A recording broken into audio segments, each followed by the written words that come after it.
Well, good morning, dear friends, and welcome back to my channel. Today I'm really excited. I got this wonderful edition of the Arthurian Tarot from Amazon Marketplace. And while this is not the first edition was printed in 1990, but this 2002 edition has the same beautiful artwork in the cards with the black borders. So I'm really happy because I've been wanting the Arthurian Tarot with the black borders, and I didn't think I'd be able to find it. Not for a reasonable price. I got this for a very reasonable price. So what we're going to do today is quickly run through and just compare some of the cards. I don't know if we'll go through all of them. So this is my newer edition of the Arthurian Tarot, but let me just run you through this 2002 edition. So I love this cover of this box. This is published by Element. Used but in very good condition from Amazon. It includes the deck, a handbook, and a tarot journal.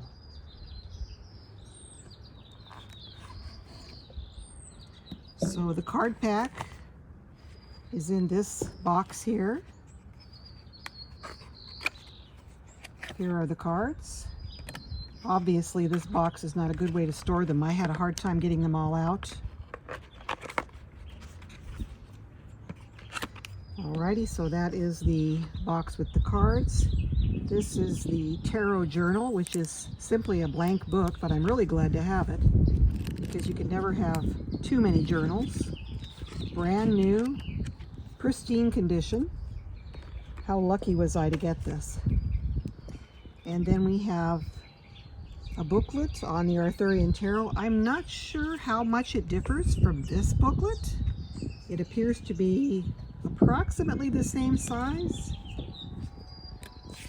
I'm really not sure if there's much difference. I think I kind of flipped through and there are no pictures in here, which is fine, but I think everything's approximately the same information as the other book. I'll know better after I've read through it a little more. Let's see, contents. We can maybe take a quick look at the table of contents for both books and see. So yeah, we've got Introduction to Doorways to Time and Space, King Arthur and the Tarot, Getting to Know the HoloQuest Pack, Shape of the HoloQuest. So I think it's the same. Greater and Lesser Powers, The Path Through the Forest. So this appears to be the same book, although this book has illustrations and this book does not. So 2 copies, that'll be great to have on hand. Alrighty, we're going to get the cards out. Just give me a minute and we'll come right back. Now I wanted to show you before we go any further, there is what I consider to be a major difference between the older edition and the newer edition in a couple of cards of the major arcana. I don't know if you can notice it right away, but this tree comes out into the border margin here. This tree is behind the border margin. So that is on the card The Seeker. And on Guinevere we have the same thing. She's got a spindle with yarn. Here you can't even see it. But in this older edition, it kind of pops out here in front of the border. It kind of gives you more of a 3D image. I don't know why they changed it. I really like the older version. Gives you a little pop out there of the yarn. And then in this card, the gentleman here with the spear comes out over the margin. In here you can barely tell that he's got a spear. So that's a big difference. Okay, so let's go through the majors quickly. You can see there is a definite difference in the coloration, in the definition. The font down here is different. I really love these black borders. I don't care so much for the white borders. So it's just slightly different. You know, the images are the same, but different tones and different coloration. So there is The Seeker. And also these cards in this more original styled deck are wider. And I don't know how much the images themselves are actually different and how much is due to just having extra border. I'm suspecting it's just extra border because I don't see any difference whatsoever in the width of the image on the cards. So yeah, this is a little wider. Maybe could be trimmed, although I don't think I will trim it because it's kind of like a classic. I don't want to mess it up. I just love this original edition. I don't know what it is. So excited to have it. Slightly different tones to the Lady of the Lake. Here's Guinevere for the Empress. Now actually this is a little more contrasty. I noticed in this older deck there's not quite as much contrast, so it's a little more difficult to see the details. So perhaps that's why they deepened the contrast and put more color in this newer version of the deck. They're both really pretty. It's hard to pick one that I like better. Arthur. I do like this font better. I find it easier to read. So the new decks do have some good improvements. I wish they would have left the black border though and didn't have this design in the corner because I find simplicity is always better. Taliesin for the Hierophant.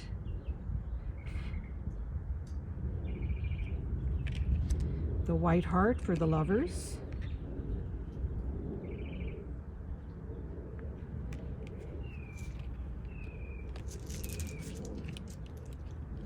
Here is Arthur's boat. Pridwin or Pridwin, I'm not sure how you pronounce it. See, in this card I actually prefer the original tonality of the deck as it was before. For strength we have Gawain.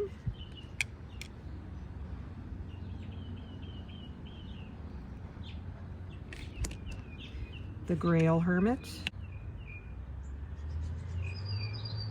I seem to prefer in this card the lighter original version. Just all personal preference is what it boils down to. The Round Table.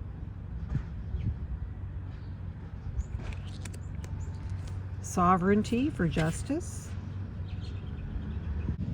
But here is Sovereignty. The Wounded King for the Hanged Man.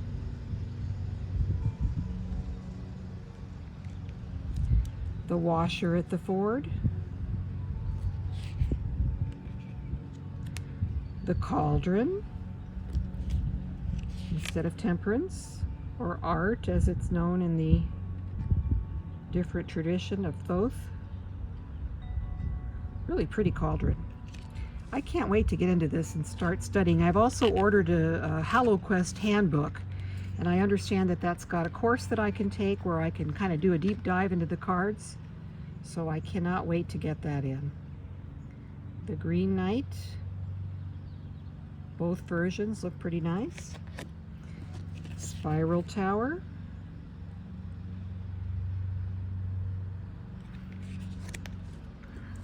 The Star.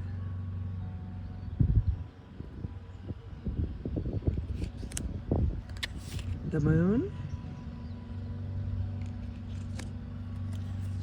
The Sun.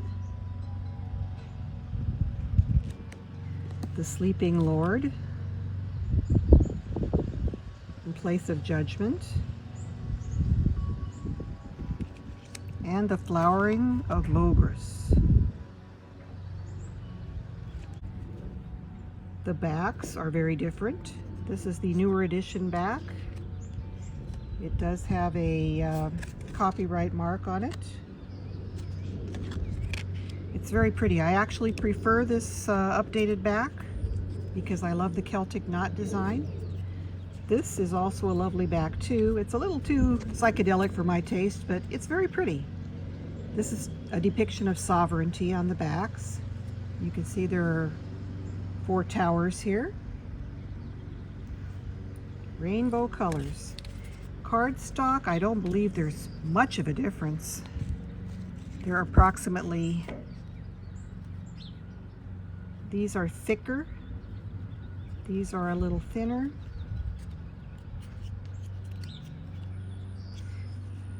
These are sort of glossy, not too glossy. Both have approximately the same type of a finish. Okay, so we're just going to real briefly run through the minors. Here are the suit of swords, Sword Hallow. This is the older edition. This is the newer edition, which I believe is currently available widely. So Sword Hallow is the equivalent of Ace of Swords. Sword 2, instead of the Rider-Waite with the lady with two crossed swords. And the minors do not have people in them, only in the court cards. Oh, I've got a scrub jay going past. They're really pretty loud. Here is Sword 3, sort of a crumbling bridge. Very cool depiction for that card. Instead of the 3 swords through the heart, I really like that bridge. Sword 4, instead of the knight resting in repose, we have just 4 swords.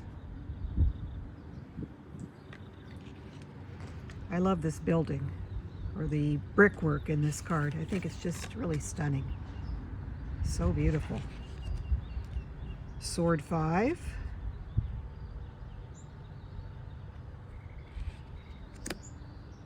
Instead of fighting, we see the results of the fighting. Sword 6. The sailing away boat without people in the boat, just the swords.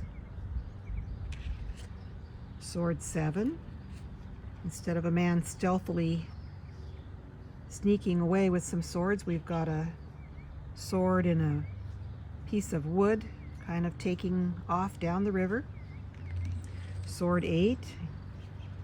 Instead of 8 swords around a lady and trapping her, we've got sort of a bog here, so you can be mired down in this bog, is sort of the feeling that I get. Sword 9, traditionally associated with anxiety, nightmares, and this definitely gives you that feel. And Sword 10. Much better than 10 swords stuck through a body. All the 10s in this deck have depictions of a castle. So here we've got kind of a castle surrounded by a moat. Only one way to get there. Sword 10. And I love the bird, because to me birds are definitely associated with the suit of swords. So we see like a hawk flying off. Sword Maiden.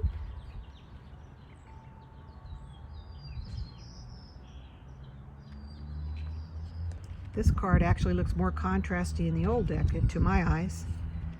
Sword Knight.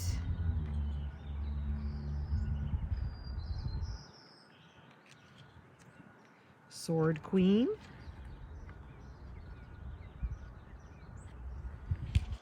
And the Sword King.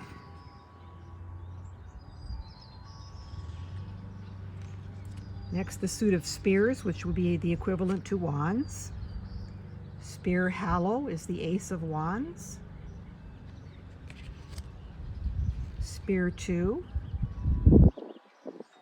Lovely, lovely, lovely vista. Spear 3, or the 3 trees.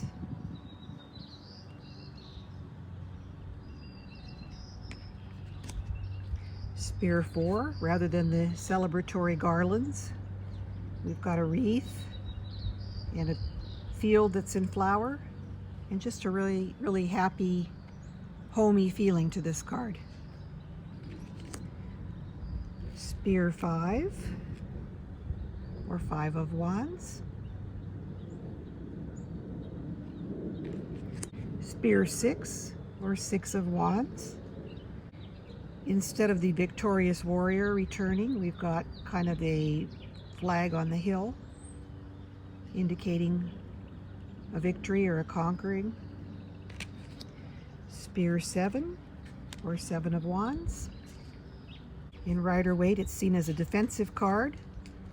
We have the gentleman warding off with his wand, 6 other wands, and in this card we see a wand sort of defending this homestead here. It's definitely in the Rider-Waite tradition, but a little bit different twist on the artwork to show you the meaning. Spear 8, or 8 of Wands, which is supposed to indicate, traditionally, according to Rider-Waite, swift activity or swift motion, things coming to a quick conclusion. And we see that with this rapidly flowing stream. Spear 9, or 9 of Wands, sort of the uphill battle. And Spear 10, or 10 of Wands. In this deck we see the castle on the hill. The Spear Maiden, that would be the equivalent of the Page of Wands. Just lovely. I think this has got to be one of my very favorite decks for artwork. Spear Knight, if not the favorite. Spear Queen, or Queen of Wands. And Spear King, or King of Wands. Although we don't have any of the traditional Rider-Waite associations, you know, we don't have the Queen of Wands with her black cat or her sunflower. Not a cat in sight in this deck. Alrighty, moving on to the cups or grails. Grail Hallow is the Ace of Cups. I believe you can really see the details much better in the newer version. It's more contrasty than the original version. 2 of Cups, or Grail 2, with the 2 little birds together there, drinking. That's one of my favorite cards in this deck. Love it. Grail 3, or 3 of Cups. So instead of 3 maidens celebrating, we see the preparations for the celebratory picnic there. Beautiful. Grail 4,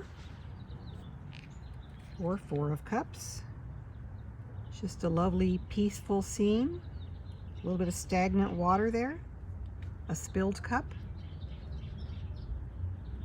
Same feeling as the Rider-Waite 4 of Cups. Here is Grail 5. Just beautiful.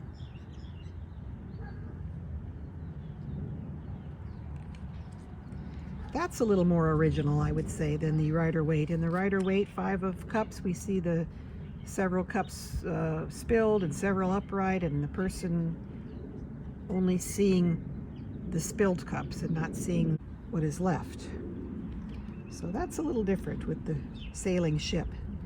Grail 6, or 6 of Cups. So we've got this feeling of something that was created by the ancestors, is my feeling on this card, without having read the information in the books much.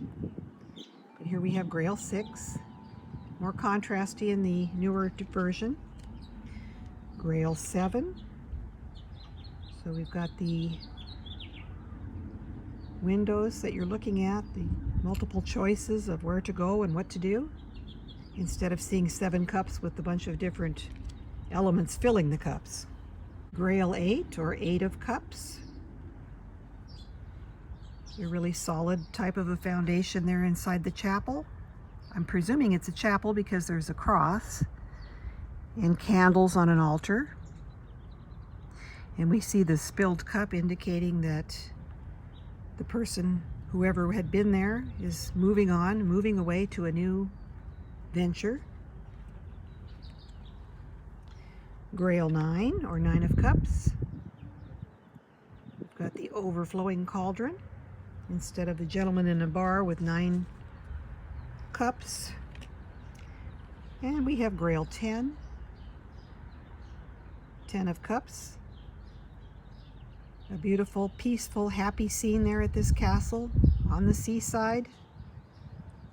Absolutely lovely. The Grail Maiden, or the Page of Cups.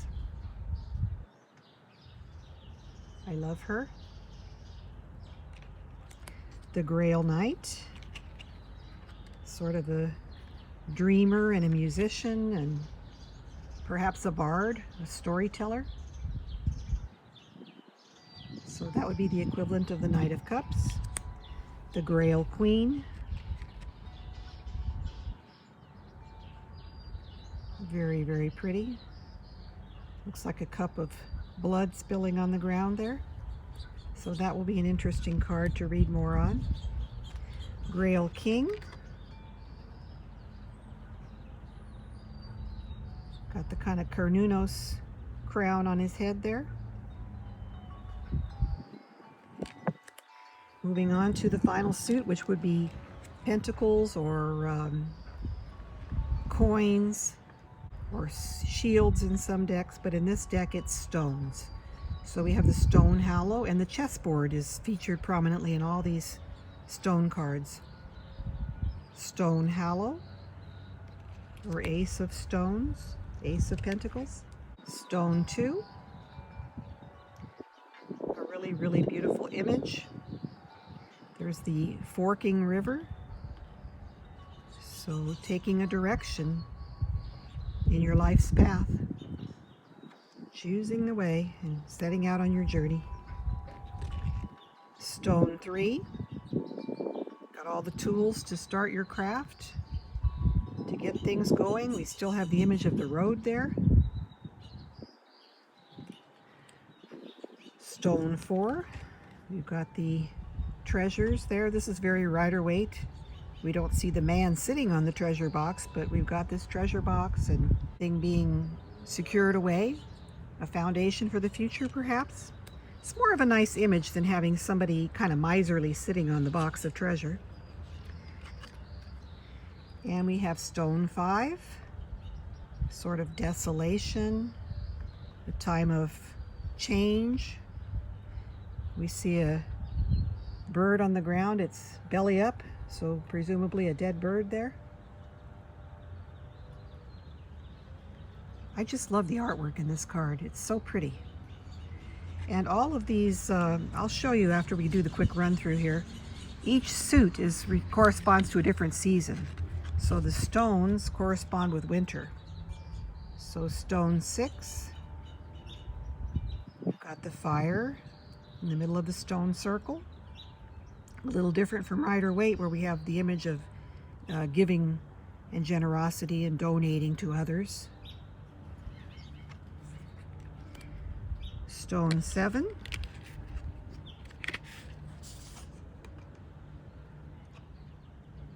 So we've got a little bit more work. Our task is not complete. Got more to do if you don't want to have a failure. Stone 8. The Craftsman at work. I love that. I presume that's a sunset. It's very pretty. Sort of gives you the feeling of being at the end of a career or the end of a project. Stone 9. I believe the newer card, it's a little more contrasty and easier to see the animals. This is the equivalent of 9 of Pentacles, where you normally would see the lady with the bird on her arm in a garden. But this gives you the same feeling of the bounty of nature, which that card does represent. Stone 10, where we've got a couple of magpies.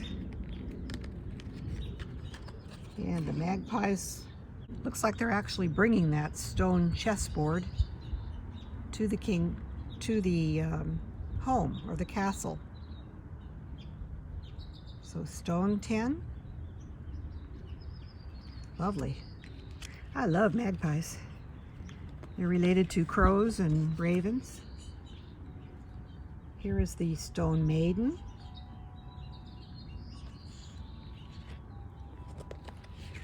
The Stone Knight.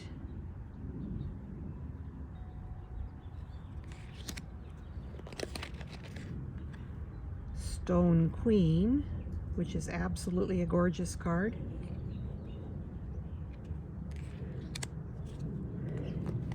And the Stone King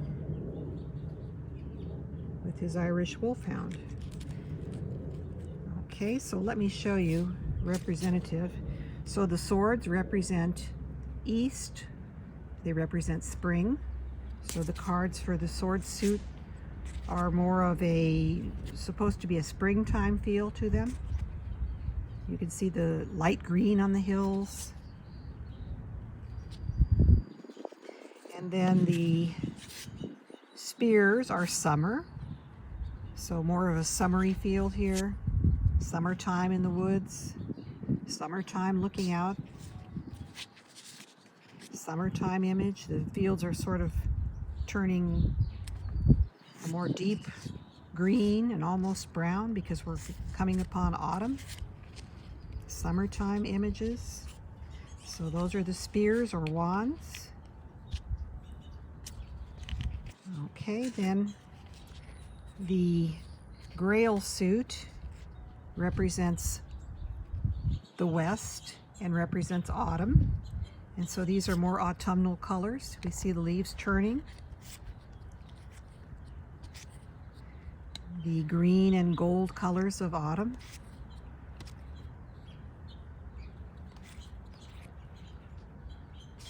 So that is the Grail. They represent the season of fall or autumn. And then our final suit, as we mentioned earlier, stones, more representative of winter, the north, the evening time. So this doesn't look real wintry, but most of them are. You see the wintry clouds, fire to keep you warm in the winter.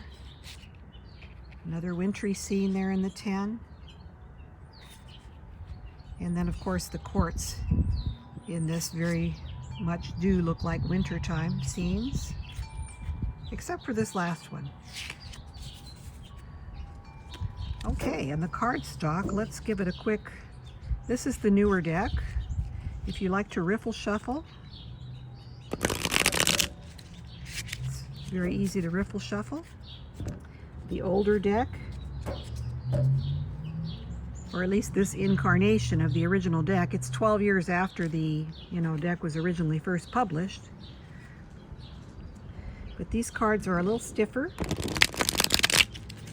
a little thicker, but not unmanageable. They're a little wider than normal, but they're not too tall. I find when the cards are too tall, I have difficulty grasping and shuffling them, but neither one of these decks are too tall.